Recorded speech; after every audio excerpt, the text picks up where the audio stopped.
ಕನ್ನಡಿಗರ ಕೆಂಗಣ್ಣಿಗೆ ಗುರಿಯಾಗಿರೋ ಕಮಲ್ಗೆ ಈಗ ಒಂದಾದ ಮೇಲೆ ಒಂದು ಸಂಕಷ್ಟ ಶುರುವಾಗಿದೆ.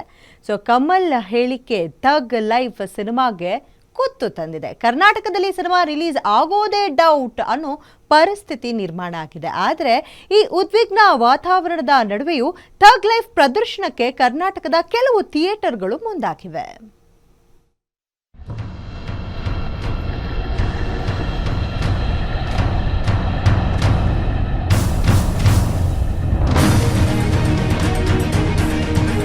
ತಮಿಳು ಚಿತ್ರರಂಗದ ಹಿರಿಯ ನಟ ಕಮಲ್ ಹಾಸನ್ ಅವರ ತಮಿಳು ಭಾಷೆಯಿಂದ ಕನ್ನಡ ಭಾಷೆ ಹುಟ್ಟಿದೆ ಎಂಬ ವಿವಾದಾತ್ಮಕ ಹೇಳಿಕೆಗೆ ಕನ್ನಡಿಗರಿಂದ ತೀವ್ರ ಆಕ್ರೋಶ ವ್ಯಕ್ತವಾಗಿದೆ.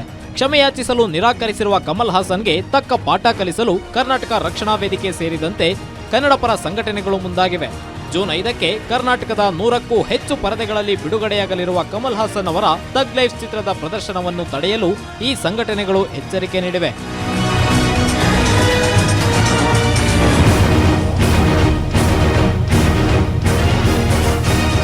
ಕಮಲ್ ಹಾಸನ್ ಅವರಿಗೆ ಕನ್ನಡಿಗರಿಗೆ ಕ್ಷಮೆಯಾಚಿಸಲು ಕೊಟ್ಟ ಗಡುವು ಮುಗಿದಿದೆ. ಹೀಗಾಗಿ ಚಿತ್ರದ ಪ್ರದರ್ಶನಕ್ಕೆ ನಿಷೇಧ ಹೇರಲು ಕನ್ನಡ ಪರ ಸಂಘಟನೆಗಳು ತೀರ್ಮಾನಿಸಿವೆ. ಒಂದು ವೇಳೆ ಥಿಯೇಟರ್ಗಳು ಚಿತ್ರವನ್ನ ಪ್ರದರ್ಶಿಸಿದರೆ ಗಂಭೀರ ಪರಿಣಾಮಗಳನ್ನು ಎದುರಿಸಬೇಕಾಗುತ್ತದೆ ಎಂದು ಕರ್ನಾಟಕ ರಕ್ಷಣಾ ವೇದಿಕೆ ಎಚ್ಚರಿಕೆ ನೀಡಿದೆ. ಆದಾಗ್ಯೂ ಕೆಲವರು ಸಿನಿಮಾ ರಿಲೀಸ್ ಸಾಹಸಕ್ಕೆ ಮುಂದಾಗುತ್ತಿದ್ದಾರೆ.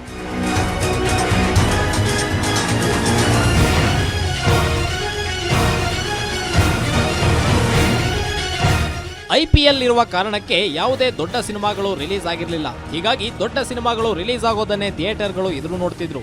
ಆದರೆ ಈ ವಿವಾದದಿಂದ ಥಿಯೇಟರ್ ಮಾಲೀಕರು ಚಿಂತೆಗೆ ಒಳಗಾಗಿದ್ದಾರೆ. ಬೆಂಗಳೂರಿನ ಮಾಗಡಿ ರಸ್ತೆಯಲ್ಲಿರೋ ವಿಕ್ಟರಿ ಸಿನಿಮಾದಲ್ಲಿ ಶೀಘ್ರದಲ್ಲೇ ಥಗ್ ಲೈಫ್ ಟಿಕೆಟ್ ಬುಕಿಂಗ್ ಓಪನ್ ಆಗಲಿದೆ ಎಂದು ಪೋಸ್ಟ್ ಮಾಡಿದ್ರು.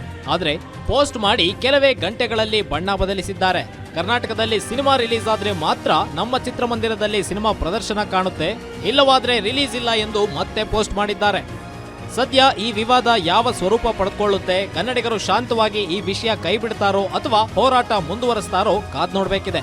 ಕೀರ್ತಿ Patil, film bureau, guarantee news.